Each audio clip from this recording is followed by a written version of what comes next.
பேசவே இல்லை. அதனால் வயநாட்டினுடைய மக்கள் முடிவெடுத்திருக்கின்றார்கள், நமக்கு மண்ணினுடைய மைந்தன் அண்ணன் சுரேந்திரன் அவர்கள் வேண்டும், நமக்கு விஐபி யாரும் என்று வேண்டாம். அதுவும் சுரேந்திரன் அவர்கள் 10 ஆண்டு காலம் வயநாட்டில் ஒரு எஸ்டேட்ல வேலை பார்த்த அனுபவம். இந்த மண்ணினுடைய மைந்தனாக, எஸ்டேட்டினுடைய பிரச்சனையை முழுமையாக தெரிந்தவராக இந்த 5 ஆண்டு காலத்தில் மோடி அவர்களுடைய நேரடி மேற்பார்வை வயநாடு மீது ஒரே ஒரு முறை பாருங்கள். முன்னேறாத அமைதி தொகுதி 50 ஆண்டு காலமாக அமைதி தொகுதி முன்னேற ஒரு முறை சுத்திராணி அவர்களுக்கு வாய்ப்பு கொடுத்தாங்க. 5 ஆண்டுகள் அங்கே நாம் எல்லாம் அண்ணன் சுரேந்திரன் அவர்களுக்கு வாய்ப்பளிக்க போகின்ற அடுத்த 5 ஆண்டு காலத்தில் எப்படி அமைத்து முன்னேறுவதோ அதே போல வயநாடு முன்னேறத்தான் போகிறது. அருமை சகோதர சகோதரர்கள், இன்னைக்கு கேரளா மக்கள் வெறுத்து போயிருக்கிறார்கள். இவருக்கு வெறுத்து போயிருக்கிறாங்க. காங்கிரஸ் கட்சிக்காரனும் கம்யூனிஸ்ட் கட்சிக்காரனும் டெய்லி போடுற சண்டையை பார்த்து இன்னும் சட்டம் மட்டும்தான் தெரியல. இவரு சொல்றாரு அவரை கைது பண்ணணும், அவரு சொல்றாங்க ராகுல் காந்தியை கைது பண்ணணும். வயநாட்டில் இருக்கிற ஒரு எம்எல்ஏ சொல்றாரு ராகுல் காந்திக்கு டிஎன்ஏ டெஸ்ட் என்னையா நடத்திருக்கிறாங்க. சட்டை தெரியாமல் சண்டை போடுவது எப்படி என்று கம்யூனிஸ்ட் கட்சியும் காங்கிரஸ் கட்சியும் இங்கு காட்டிக் கொண்டிருக்கிறார்.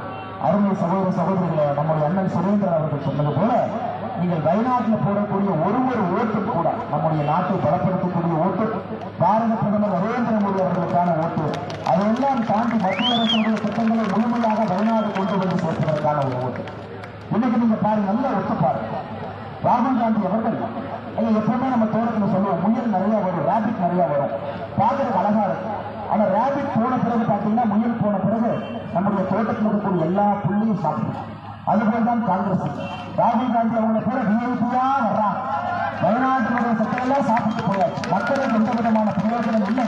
அதனால் நாம் முடிவு செய்து கொள்ள வேண்டும், நமக்கு இந்த முறை தேவை மண்ணின் மைந்தன் மோடி ஐயாவுடைய அன்பை பெற்றக்கூடிய சுரேந்திரன் அவர்கள் எந்த பிரச்சனையாக இருந்தாலும் தொலைபேசி எடுத்து மோடிக்கு பேசுவான், பிரச்சனைக்கு தீர்வு கொடுப்பான், எஸ்டேட் பிரச்சனைக்கு தீர்வு கொடுப்பான், வயநாட்டில் இருக்கக்கூடிய டூரிசம் அடுத்த கட்டம் கொண்டு போவான். ஆனால் ராகுல் காந்தி அவர்களால் செய்ய முடியுமா? கடந்த 5 ஆண்டுகள் கூட மலப்புரம் உட்பட எல்லா பகுதி மக்களும் புரிந்து கொள்ள வேண்டும், இந்தியாவிலே முத்ரா திட்டத்தில் அதிகமாக பயனடைந்திருக்கக்கூடிய மாவட்டம் வயநாடு, அதிலும் மலப்புரம். எல்லா கூட மோடி கொடுப்பது. ஆனால் இந்த முறை எங்களுடைய அன்பான வேண்டுகோள், ராகுல் காந்தி அவர்கள் 4 லட்சத்தில் ஜெயிச்சேன், 5 லட்சத்தில் ஜெயிச்சு சொல்ற ஒரு தொகுதி வேண்டாம். இந்த முறை சுரேந்திரன் அவர்களை மண்ணின் மைந்தனை நாங்கள் ஜெயிக்க வச்சோம்.